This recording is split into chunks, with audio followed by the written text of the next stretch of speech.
This is Rob Liefeld. Kai Review is going down. Hey guys, just finished watching Krypton, Season 2, Episode 6, In Zod We Trust. Wow, what an interesting episode. So this episode was really interesting. The trailer for this episode doesn't really show too much for this episode. I think the trailer just kind of is a trailer for the rest of the season pretty much. So I think that's really interesting in here. And we start off the episode picking right up where we left on that last episode, that Lyta Zod is dead. And I was really kind of surprised with that, especially they show her body a lot throughout this episode, confirming that she straight up is dead. And I found it weird because in the end of the last episode, I felt like, oh wow, I felt the weight a little bit of it, but I didn't really feel like all of the weight, because I felt like it was a bit of a switcheroo. You know, they're gonna fake her death type thing, because the way she had her cut, her neck cut was like from here to here, from this to there, right? Instead of going completely across. Now maybe that's just a ratings thing where, you know, if they had gone completely across and all that blood, it would be a bit too violent type thing for this show. So they just kind of only were able to go like that, and it's the most amount of blood they're allowed before the rating, you know, of the episode gets past TV 14, you know. So I think that I was kind of a bit surprised with her being dead because of that.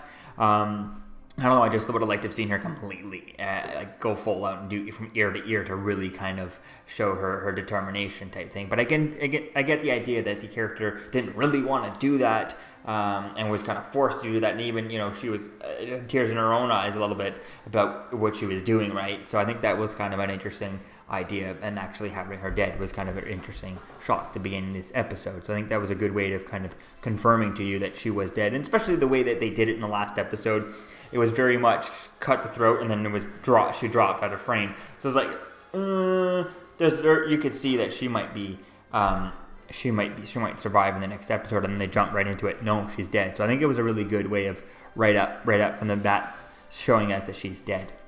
We see that Val wins the rebels, and everyone turns against Jax and stuff. We see that there's a moment we get with Seg after he's dealing with everything. He's with, who's he with? He was Jaina Zod and and Dev M, and he yells at Brainiac, who's inside of his head, and he ends up turning it around so that it turns into part of a motivation speech, right, to get them to stop blaming themselves. And I think that was an interesting way, the way he did that, you know, not trying to let people know that Brainiac's still inside of him, right, and he could be a threat.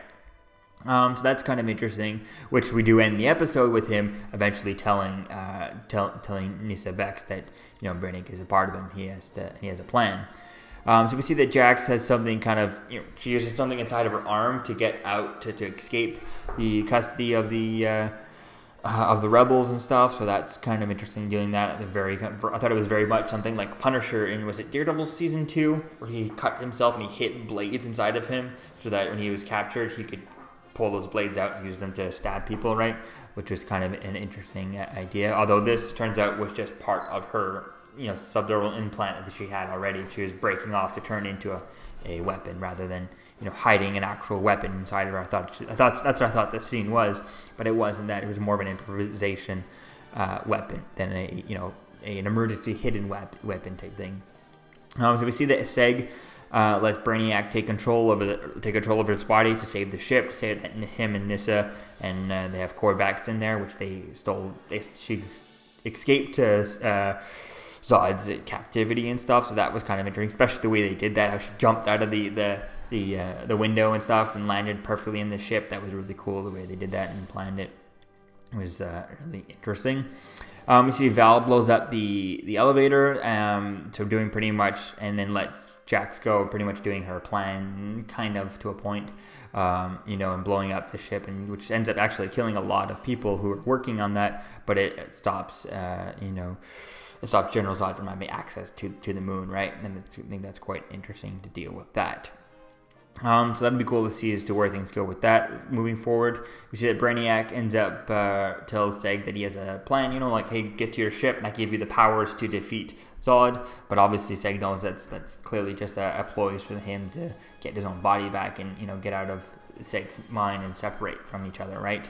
But it sounds like Seg is going to do that, and that's what he tells Nyssa about Brainiac inside of him, and that he has a plan, but she just has to trust him, right? So that'll be quite interesting to see as to where things go.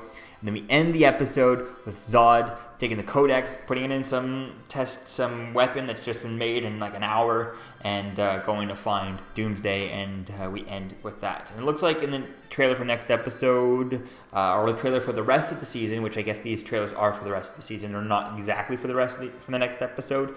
Whereas this one looks like there's some stuff because it picks right up from where we left off, showing him shooting a few times at Doomsday. So that'll be quite interesting to see as to where things kind of go with that. And I think that's going to be quite fun to have Doomsday being a part of this and not just being a random killing machine, showing us what Doomsday has been up to. So I think that'd be quite cool. And having him, maybe Zod somehow gets the control of Doomsday, or maybe is able to put some sort of leash type thing on Doomsday where he's able to kind of maybe capture Doomsday and kind of let him out whenever he wants to. So it's not full-on control of Doomsday, but it's just kind of slightly aiming Doomsday, right? And I think that could be an interesting idea.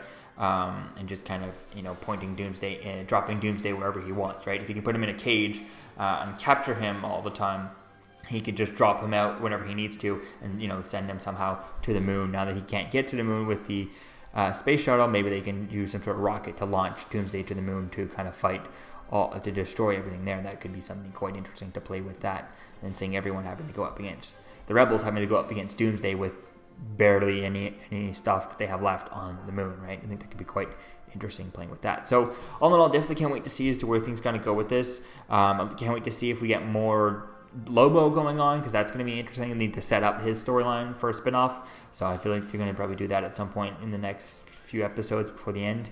I think it would be quite cool to see as to where things go with that show too. So let me know what you think, guys, about this episode in the comments below.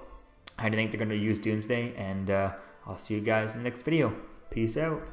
We're here for Kyle Reviewed on YouTube, the very best Kyle Reviewed channel on all the YouTube Kyle Reviewed channels. You got that? You got that right? Thank you for watching Kyle Reviewed. Deadpool and I thought it was fantastic.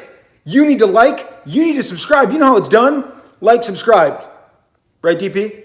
All right, Kyle Reviewed. Cool channel.